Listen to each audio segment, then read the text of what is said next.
Do you ever have one of those nights that never really leaves you? Where the air feels heavy, like even the walls know you're about to do something stupid or incredible?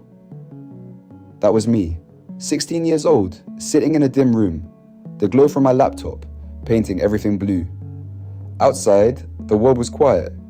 Inside, it felt like the whole internet was holding its breath. I wasn't supposed to be anyone special, just another kid in Leicestershire. Tiny room, cracked phone screen, too many energy drinks, and a mind that wouldn't stop asking questions. Everyone else seemed fine living life the way it was. Go to school, come home, repeat. But I kept wondering who was really pulling the strings. Who decided what we saw, what we didn't? That curiosity, it's like a spark. And when you feed it long enough, it turns into a fire. At first, hacking wasn't even the plan. I was just exploring. Online forums, chat rooms, full of strange usernames and broken grammar. People trading bits of code like they were secrets from another world. Most of it was garbage, but hidden between the noise were lessons.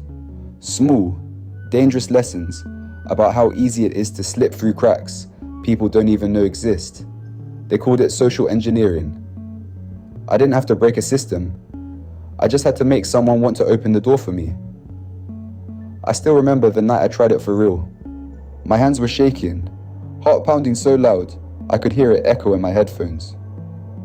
I called a company, pretending to be someone important. I used words I'd seen in real government memos, the tone, the urgency, and it worked. Just like that, I had access to something I never should have touched. That rush, it's hard to describe. It wasn't power exactly. It was like the world tilted for a second, and I saw behind the curtain, like every secret door I'd ever imagined actually existed. And I'd just found the key. So I kept going. Not for money, not for fame, for truth. I wanted to see how deep it went, how strong the walls really were. Weeks turned into months.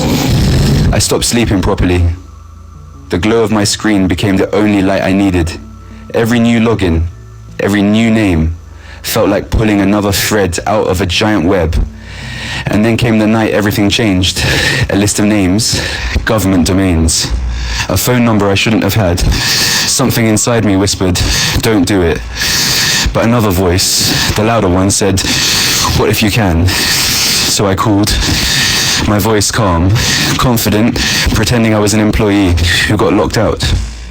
They asked for verification.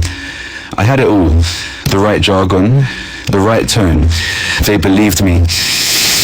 A few minutes later, I was staring at the inbox of John Brennan, the director of the CIA. For a long time, I didn't move. I just stared. The cursor blinked on the screen, waiting. I remember thinking, this can't be real, but it was. Emails, files, conversations between people who shaped world policy like it was a board game.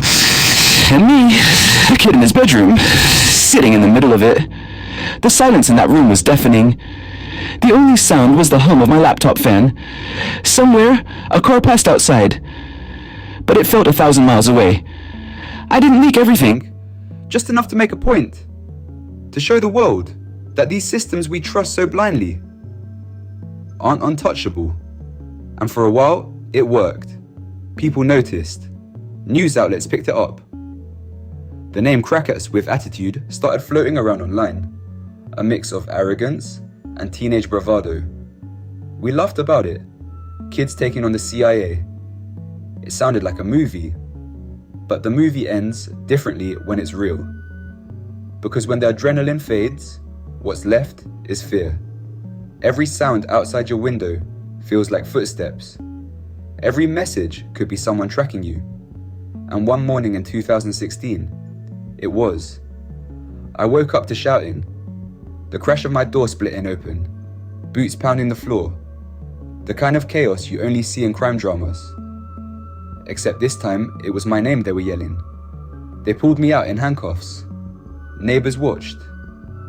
And all I could think was how quiet the world felt again. How one keyboard and one idea had led to this. I was 16, and now I was the kid who hacked the CIA. They said I embarrassed them, that I'd compromised national security. But part of me thought, maybe the embarrassment was the point. Because if I could do it, anyone could. 2 years in youth detention gives you a lot of time to think. No screens, no noise, just you and your thoughts. And you start asking yourself questions you'd been too busy to ask before. Why did I really do it? Was it just rebellion? Curiosity? Ego? I think it was about understanding control. The kind of control governments claim to have. The kind that makes people feel safe. But safety built on secrecy isn't safety at all. I didn't hate the system. I just wanted to see it clearly. And what I saw wasn't power. It was people. Overworked, careless, trusting. The real weakness wasn't code or encryption. It was human nature. We like to think we live in an age of digital fortresses, unbreakable firewalls, perfect systems. But every fortress has a gatekeeper. And gatekeepers are human. They get tired. They get lazy. They believe convincing voices on the phone. That's the part that no one wants to admit. That sometimes, the thing that keeps a country safe is nothing more than a customer service rep having a good day. After I got out, I tried to disappear. Stay quiet. But curiosity doesn't go away. It just changes shape. Now it's less about breaking things, and more about understanding how fragile they really are. Because what I learned is this: the internet isn't a battlefield. It's a mirror. Everything we build online reflects who we are.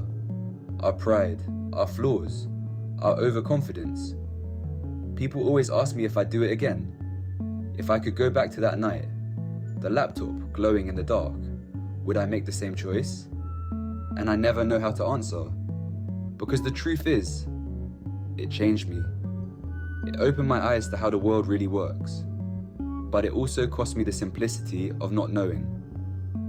There's a weight that comes with seeing too much. Once you realize how easy it is to tear down walls, you start noticing how many of them are just painted cardboard. So no, I'm not proud of everything I did, but I'm not ashamed either. I learned what most people never do. That control is an illusion. That no one, not even the most powerful agencies in the world, is untouchable. And maybe that's the real message, not the hack, not the headlines, but the reminder that behind every system, every password, every piece of data, there's always a person, and people break. So when you hear about the kid who hacked the CIA, don't just think about the crime. Think about what it says about the world we've built. A world so connected, so dependent, that a teenager with curiosity and a phone call could shake it to its core. I wasn't trying to burn it all down. I was trying to hold up a mirror, and for one brief moment, the whole world had to look.